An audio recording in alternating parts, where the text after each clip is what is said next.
एक टाइम ना रहे तो ऐसे लोग जो जुमे की जुमे जाते हैं वो हंगामा मचा देते हैं। इमाम के बच्चे नहीं है, इमाम की रिश्तेदारी नहीं है, इमाम की ससुराल नहीं है, इमाम की ददियाल नहीं है, इमाम की ननिहाल नहीं है, इमाम का कौन नहीं है, इमाम के चचा भी हैं, इमाम के ताऊ भी हैं, इमाम मेरे तुम्हारे तरह आदमी है। मुझे बताओ, कहीं कोई मर जाएगा तो इमाम को जाना पड़ेगा या नहीं जाना पड़ेगा? कहीं कोई पैदा होगा तो इमाम को जाना पड़ेगा या नहीं जाना पड़ेगा? कहीं किसी को तकलीफ है, कहीं किसी की तबीयत अच्छी है, कहीं किसी की खराब है, हजार जिम्मेदारी इमाम के साथ होती हैं। अगर एक दो दिन इमाम गैर हाजिर रह जाए तो लोग बेवजह उसका हिसाब करने पे तुल जाते हैं और फिर इमाम के पीछे हाथ धो के पड़ जाते हैं। होना ये चाहिए, दो इमाम होने चाहिए मस्जिद में, एक इमाम होना चाहिए, एक नाइब इमाम होना चाहिए। इमाम साहब अगर काम से चले जाएं तो नाइब इमाम उनका काम अंजाम दे सके। इमामों की तनख्वाह बढ़ाओ। अब एकदम तो बढ़ा नहीं सकते, मैं एक तरकीब बताता हूं और फिर हजरत मुफ्ती साहब को आवाज देता हूं। तरकीब यह है कि जब जुमे के दिन इमाम साहब खुतबा पढ़ते हैं, मतलब तकरीर करते हैं या नात शरीफ पढ़ते हैं, मस्जिद में जितने लोग जाते हैं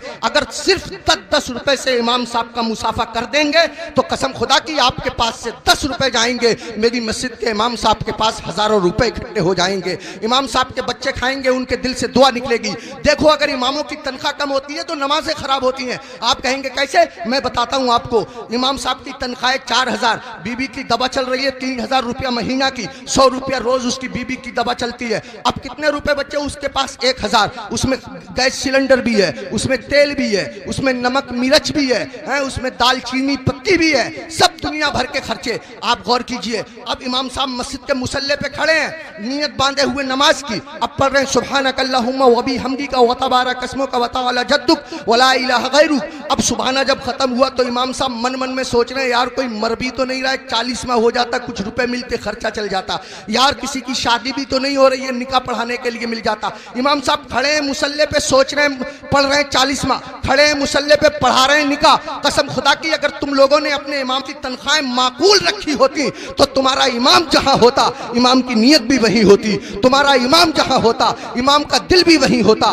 तुम्हारा इमाम जहां होता इमाम का ख्याल भी वही होता। इमामों की तनख्वाहें बढ़ाओ, मिला करो, हर हफ्ते मामूल बना लो। जब तुम कमाते हो, हजारों कमाते हो, मामूल बना लो कि हर महीने मैं इमाम साहब को गौसे आजम की तरफ से 11 रुपए दूंगा या 1100 रुपए दूंगा या 500 रुपए दूंगा। महीने में तुमको तनख्वाह मिले 10,000, महीने में तुमको तनख्वाह मिले 15,000, 8,000, 8,000 में से 100 रुपए चुपके से जाओ इमाम साहब से मुसाफा करके आ जाओ। अगर बस्ती में 100 घर हैं, सबके सब 100-100 रुपए से मुसाफा करेंगे, हिसाब जोड़ आप लेना रुपए कितने हो जाएंगे, इमाम साहब का काम हो जाएगा। मैं कहना ये चाहता हूँ, इतना बड़ा इमाम, कभी तुमने सोचा, तुम लोग अपने बिस्तर पे सोते रहते हो फजर की नमाज के वक्त, तुम्हारा इमाम तुम्हारी बस्ती की मस्जिद के मुसल्ले पे बैठ के तुम्हारे लिए दुआ कर रहा होता है, या अल्लाह मेरी बस्ती पे करम फरमा, या अल्लाह इस बस्ती पे रहम फरमा, लोगों के कारोबार में बरकत अता फरमा, इज्जत की हिफाजत फरमा, दौलत की हिफाजत फरमा, आबरू की हिफाजत फरमा। और तुम उसी इमाम के पीछे पड़े रहते हो जो तुम्हारे लिए दुआएं करता रहता है। एक आदमी पड़ा रहता था बहुत इमाम के पीछे, एक दिन पकड़ लिया इमाम साहब ने, अबे फजर की नमाज पढ़ी है?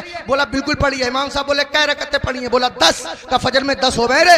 कह रहा चलो 15 मान लो। इमाम साहब बोले 15 होती फजर में? कह रहा चलो 20 मान लो। इमाम साहब बोले पिट जाएगा, दिमाग खराब मत कर। मुंह लटकाया हुआ घर गया, बीवी बोली कैसे मुंह लटकाए फिर रहे हो? कहने लगा रे इमाम साहब ने पकड़ लिया, बोले फजर पढ़ी है? मैंने पढ़ी है। उन्होंने रकअतें पूछ ली, मैंने 10 बताई, 15 बताई, 20 बताई, 25 तक पहुंच गया, मगर इतना है कड़े इमाम है वो भी माने ही नहीं है। तो बीबी कह रही है तुम भी तो पागलों जैसी बातें करो, 4 बता देते 4। तो कह रहा तू तो सच में ही पिटवाने वाले काम कर रही है। जो इमाम जिद्दी इमाम 25 में ना माना वो 4 में कैसे मान जाएगा?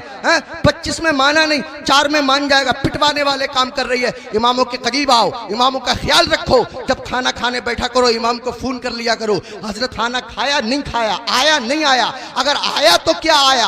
अगर तुम्हारे घर कोई अच्छी चीज बना करे इमाम को पहुंचा दिया करो, इमाम का ख्याल रखा करो। बाल काटने की दुकान है, इमाम से बाल तरसवाने के पैसे मत लिया करो। कपड़े सिलने की दुकान है, इमाम के कपड़े फ्री सिल दिया करो। पूरी बस्ती का एक इमाम है, क्या नहीं हो सकता? मुश्किल काम नहीं है, मुश्किल काम नहीं है। एक इमाम के साथ अगर ये रियायत रियायत की जाए। कोशिश करो अपनी मस्जिद के इमामों को हज कराओ, उम्रे के लिए भेजो, सब मिलकर के कोशिश करो तो कोई कर्रा काम नहीं है। मैंने बहुत कीमती वक्त ले लिया, आपसे भी मैं माफ़ी चाहता हूँ और मुफ्ती साहब से भी मैं माफ़ी चाहता हूँ, मिंबर शरीफ पे बैठे हुए तमाम लोगों से मैं माफ़ी चाहता हूँ। मेरे दिल की तमन्ना थी, मेरी आरजू थी, इमामों के बड़े बुरे हालात लोगों ने बना दिए। यही वजह है हमारे 50% मौलवियों ने अपना कारोबार शुरू कर दिया, इमामतें छोड़ दी और इमामों के साथ ऐसे ही रवैया रहा तो कसम खुदा की तुम लोगों के बच्चों को अल्लाह और रसूल का नाम सिखाने वाले लोग मिलना मुश्किल हो जाएंगे। ऐसी हालतें पैदा